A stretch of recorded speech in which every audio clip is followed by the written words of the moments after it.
ఇవాళే మాదిగలకు మంత్రి పదవులు 2 వెంటనే ఇవాళే ఇద్దరికి మాదిగలకు మంత్రి పదవులు వదిలాలే మందకృష్ణ మాదిగారి నాయకత్వం వదిలాలే గౌరవశ్రీ మందకృష్ణ మాదిగారి నాయకత్వం వదిలాలే గౌరవశ్రీ మందకృష్ణ.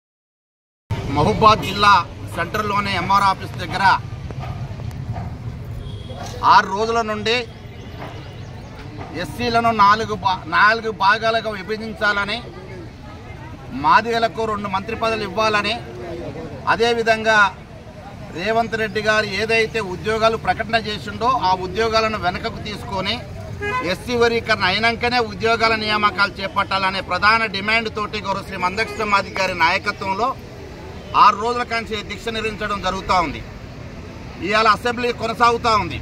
అసెంబ్లీలో ఎస్సీల వర్గీకరణ చట్టబద్ధత కోసం ఇవాళ చర్చ జరుగుతూ ఉంది. అయ్యా ముఖ్యమంత్రి గారు, మీరే స్వయంగా ఆగస్టు 1వ తారీఖు సుప్రీంకోర్టు మాదిగలకు అన్యాయం జరిగింది, మాదిగ ఉపకులాలకు అన్యాయం జరిగింది కాబట్టి డాక్టర్ బిఆర్ అంబేద్కర్ గారు 15% రిజర్వేషన్లు ప్రకటన చేస్తే ఆనాటి నుండి నేటి వరకు మాదిగలకు అన్యాయం జరిగింది కాబట్టి ఈ రిజర్వేషన్లను వర్గీకరించాలని సుప్రీంకోర్టు తీర్పు ఇవ్వడం జరిగింది. ఆ తీర్పు వెలువడక ముందే ముఖ్యమంత్రి రేవంత్ రెడ్డి గారు లేచి నిలబడి అసెంబ్లీలో మాదిగలకు న్యాయం చేసే బాధ్యత నాదే, వర్గీకరణ చేసి పెట్టే బాధ్యత నాదే, నేను రాజకీయంగా ఈరోజు ముఖ్యమంత్రి సీట్లో కూర్చున్నానంటే మాదిగలే ప్రధానంగా నాకు ఓట్లేసి గెలిపించారని చెప్పేసి మీరు మాట్లాడడం జరిగింది. అది నోరా తాటిమట్ట మాటలు వెనకకు తీసుకోవడానికి. కాబట్టి ఇప్పటికైనా ముఖ్యమంత్రి రేవంత్ రెడ్డి గారు ఎస్సీలను భాగాలుగా విభజించి ABCDలుగా గుర్తించాలని చెప్పేసి మేము డిమాండ్ చేస్తా ఉన్నాం.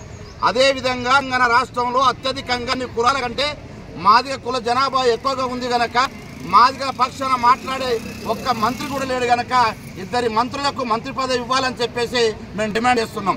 ఇప్పటికి 50 సంవత్సరాల కాంచి విద్య, ఉద్యోగ, సంక్షేమ, రాజకీయ రంగాలలో మాదిగలకు అన్యాయం జరిగింది కాబట్టి సుప్రీంకోర్టు మాదిగలకు తీర్పు ఇచ్చింది. కాబట్టి సుప్రీంకోర్టు తీర్పును అనుసరించి ఏవైతే ఉద్యోగాలు ప్రకటన చేశారో ఆ ఉద్యోగాలన్నింటిలో మా వాటా మాకు కేటాయించాలని చెప్పి మేము డిమాండ్. అట్లా ప్రకటించని ఎడల ఇవాళ మీరు ఇచ్చే అసెంబ్లీలో తీర్మానం చేసే చట్టబద్ధత మాదిగలకు అనుకూలంగా ఉంటేనేమో నీకు అనుకూలంగా రేపు రాబోయే రోజులలో విజయోత్సవం పెడతాం, లేదనుకుంటే లక్షలాది డబ్బులతోటి నిండు అసెంబ్లీ దగ్గర సావుడ్ దెబ్బ ముగిస్తామని చెప్పి నేను హెచ్చరిస్తూ సెలవు తీసుకుంటాను. గుగ్గిల పీరే మాదిగ మహాజన సోషలిస్ట్ పార్టీ మహబూబాద్ జిల్లా ఇన్ఛార్జ్.